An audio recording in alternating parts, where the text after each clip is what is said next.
Hello and welcome to Warframe. My name's Todd, also known as MajMech, and this is of course Warframe.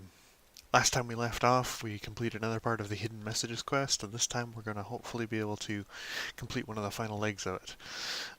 We still have another part after this, I believe, but this will kind of be the beginning of the end for that quest. I did also want to talk quickly about the things going on. Of course, this is Saturday that I'm doing this recording here, so we do have some Gift of the Lotus up right now. It is just after the Jovian Concord update. The Jovian Concord update introduced a new Warframe and some new content. So the new Warframe that was introduced was Wisp, and you can see her here. There's also a lot of UI updates and things like that, so you can see that the UI's kind of changed at how they show different things. I could talk about all the different UI updates, but I don't really see any major reason to. You'll kind of notice them as you go through. But yeah, Wisp looks kind of cool. I think she's an awesome looking Warframe at the very least. There was also some major updates to kind of the Jupiter tile sets. So they kind of went back and remastered all of them, so they look different now. And there's also a new mission that you can get, and a new mission type that you can get. So there's the Ganymede mission, which is a new type of mission called Disruption, and the Ropalist boss fight, which you can now do on Jupiter. So I'd highly recommend you check those out if you're interested in them. There's also a new operation going on. If you can do disruptions, you'll get some cool stuff. So just be aware that those are there. Yeah, so if you're looking to do new content, that's where it is for the time being. I won't be checking it out, at least not in this exact part, just because we're focused on hidden messages, and afterwards we'll probably take on an Eidolon if we have enough time, but only if we have enough time. I just noticed that the energy color for my Sandana is also off. Well, first of all, let's grab our part for Mirage.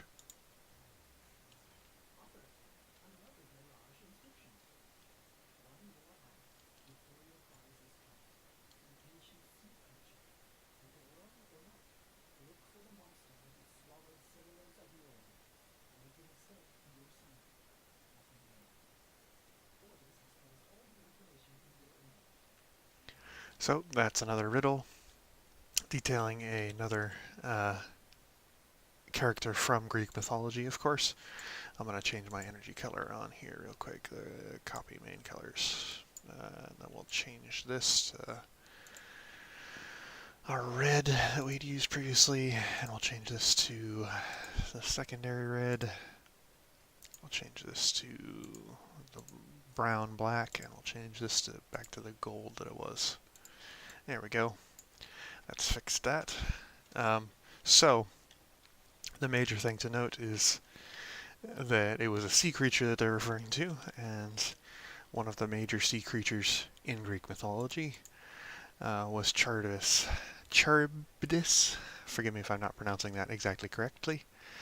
We also have the inbox message from Ortis, of course, detailing the riddle, but effectively Charybdis, forgive me if I'm not pronouncing it correctly, is now unlocked to us, so we can do hidden messages.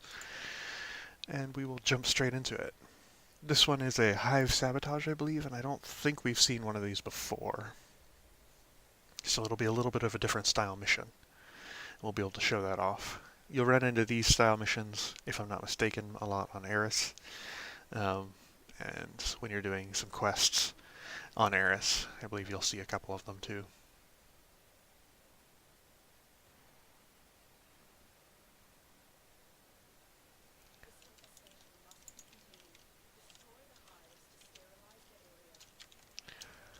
So the major purpose is to destroy some objectives.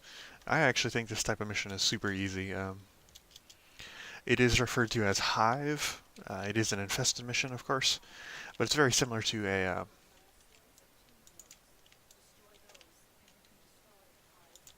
as the Lotus said, you've got to destroy tumor nodes, so you can destroy the hive. It's very similar to a sabotage in that regard. Just destroy some stuff so you can destroy something else. Finding these, I don't know why that one's being difficult. There we go. And pop that one. I think it's, yeah, 5 per. node here, so we just have to find 2 more. Shouldn't be too hard to find. Should be able to shoot that barrel right there to open that up, but we're not super worried about it. I think there's usually, there's another one right there. And should be one more sitting around somewhere, but I don't know where. They can be kind of on walls, on ceilings, they can be in a lot of different spots. Major thing is just finding them, of course. The infested will be coming after you as you're attempting to find them, so it is something to be aware of, but not super critical, really. They can be actually quite far away as well, so just be aware of that.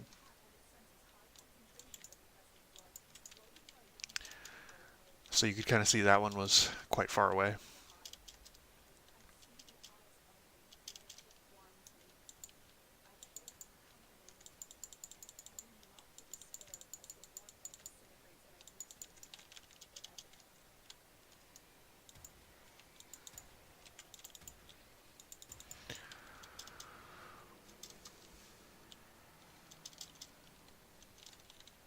So the major problem with destroying a hive is that it sets off new traps. So there will be lasers, there will be radiation clouds, cold clouds, there will be a lot of different status effect clouds that will appear, and lots of different things that will damage you.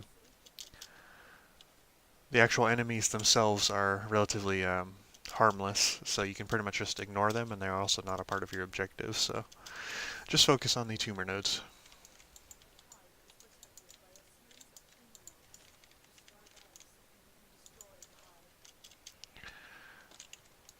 Thankfully, it should be easy for us to get the rest of these. These ones are all kind of bunched up. And it is usual for it to be 3 hives per mission here, so nothing too difficult. Once you do with the first one you've ever done, it'll be relatively easy, just rinse and repeat. Though I have to say that this tile set, the Eris tile set, which is like destroyed Kerber ships, is horrible to navigate sometimes.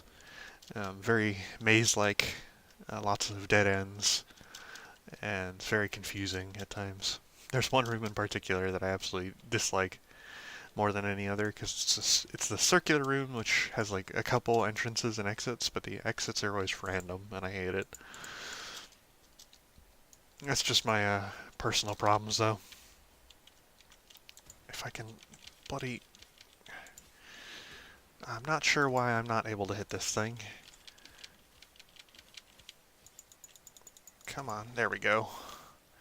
Sometimes they're finicky. I don't remember them being this finicky before. Maybe there was an update that caused that. I'm not sure. Regardless, we'll find them all. They're not super hard to find. There's typically... Okay. So the actual locations of those nodes can sometimes be random, but usually they're in around the same spots. Just look around though. Big glowing yellow things, easy to spot from a distance.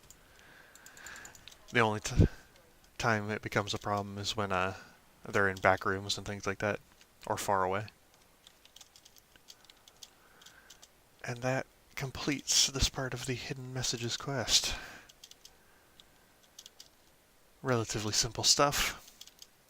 I think there's only one last part after this, which we'd have to worry about.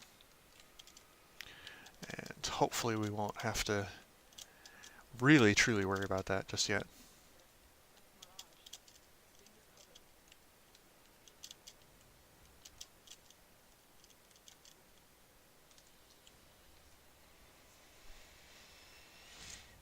And so we've recovered the last piece of Mirage, the Mirage chassis. Once we complete that, it'll be similar to Limbo. We don't have to construct Mirage, but we can if we so choose. Note that also similarly to Limbo, you only get these parts once, so don't get rid of Mirage if you intend on keeping her. Otherwise, you'll have to purchase her with Platinum.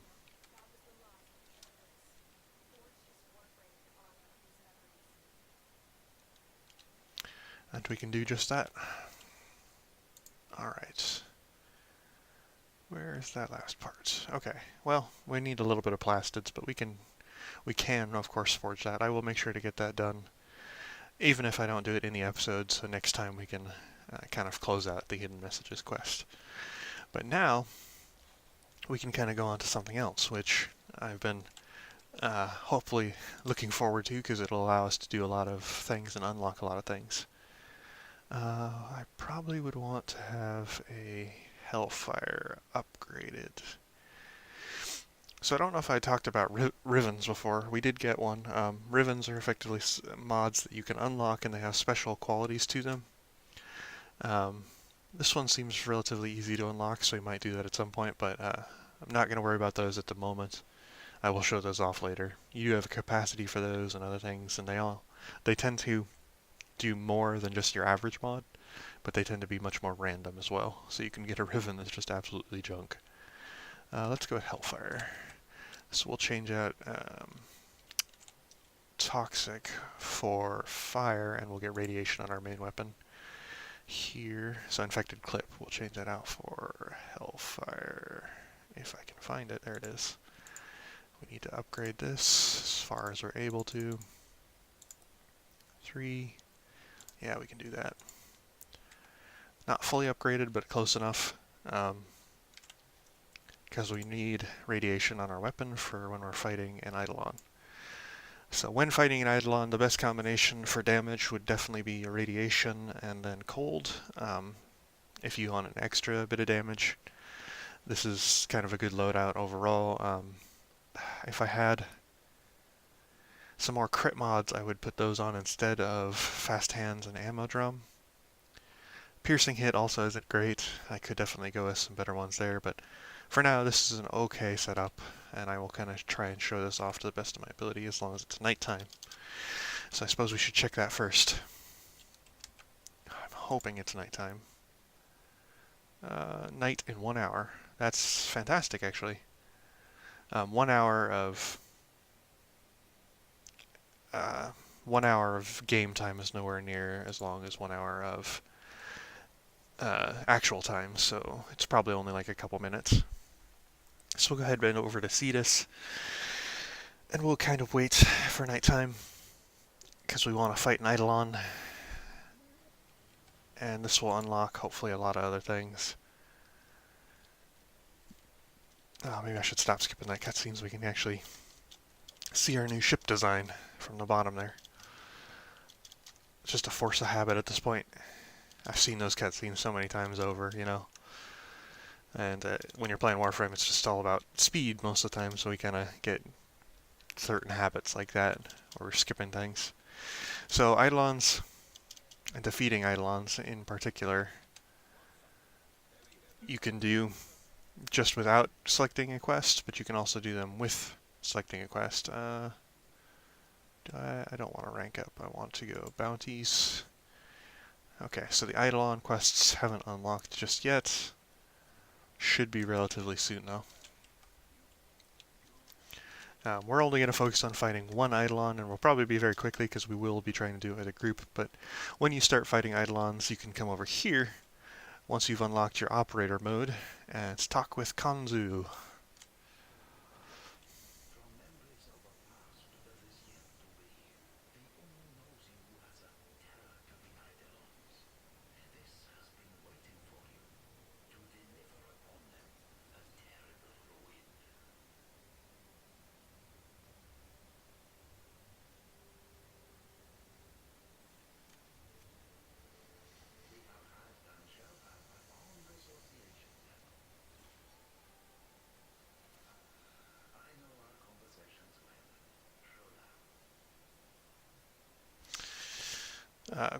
Forgive me, not Kanzu, but Anko. So, we did that whole quest to try and find Anko, and he was actually just right over here this entire time.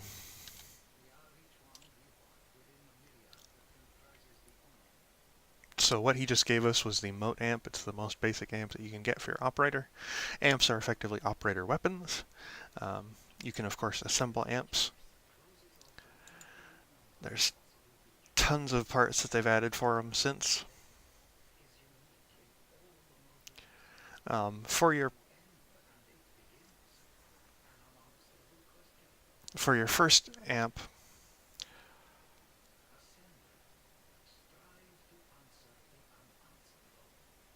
criminy Zonko, long-winded or what?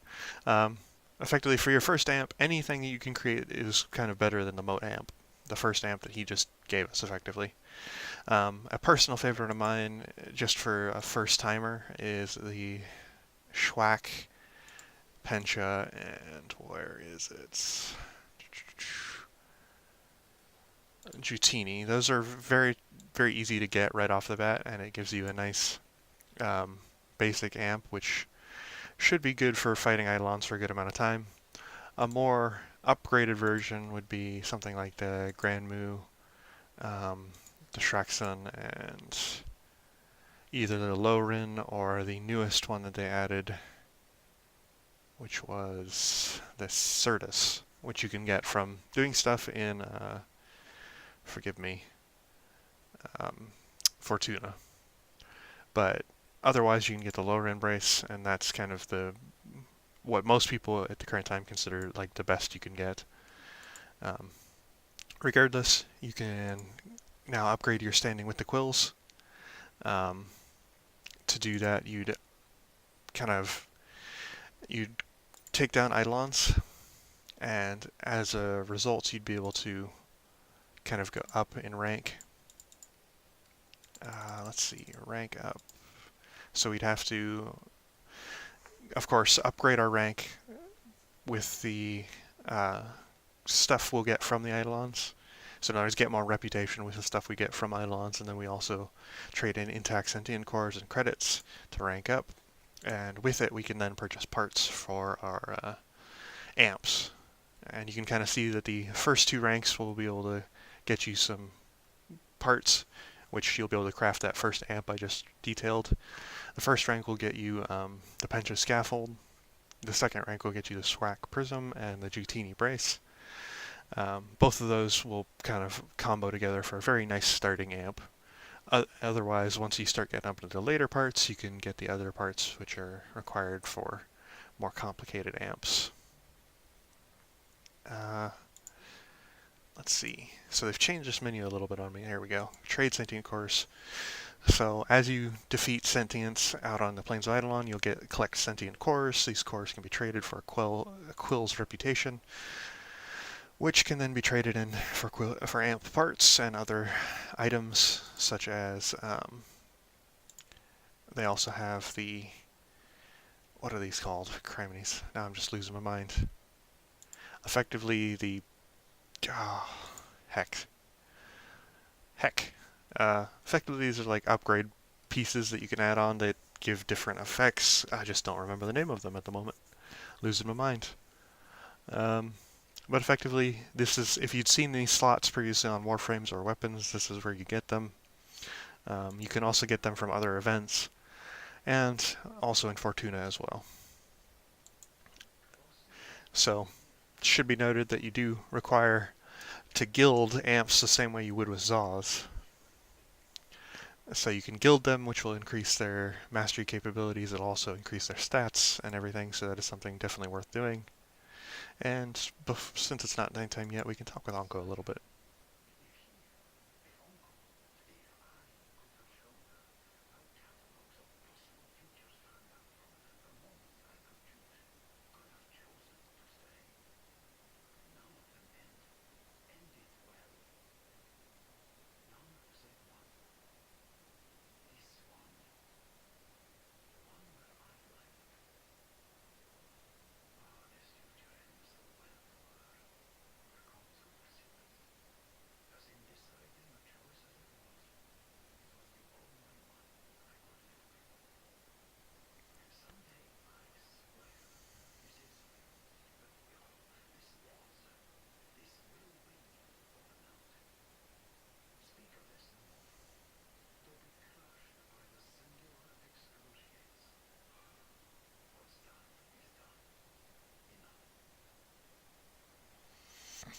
So you can kind of see that his sense of tense, as in like time, is strained.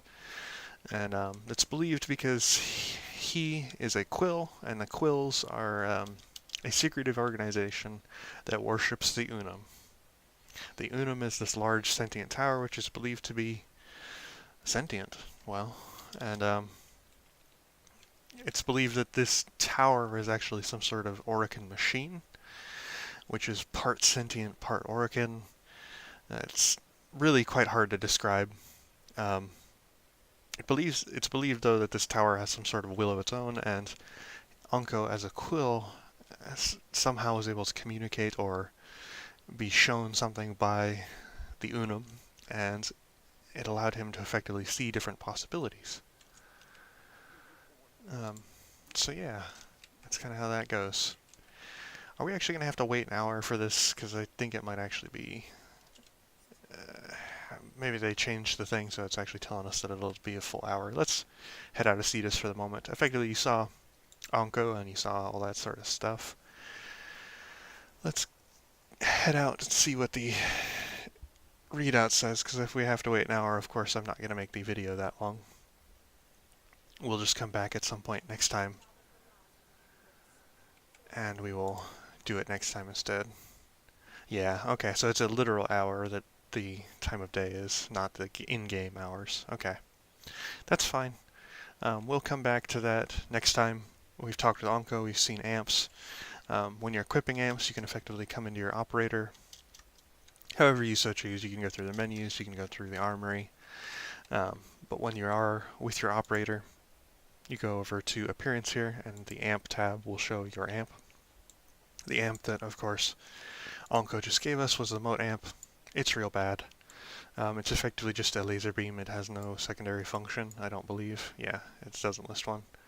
It's not the worst thing, I guess, but it's really not good. So the first amp you can craft will be better regardless of what you do decide to craft. So try and get your first amp as soon as you're starting to deal with Eidolons. Oh, secondary suit energy? Huh. I forgot we had, so I'll change those for a second. There we go. Alright. So I think I'll call that apart for the time being. Next time we will focus on fighting an Eidolon. I will make sure that we have enough time for that. We'll also kind of close out the Hidden Messages quest, which I don't believe actually has any other quest parts to it, since we have all the parts for Mirage. We just have to finish building it, and then we'll have like a little blurb from Ortis and Lotus about completing her. But until then, goodbye.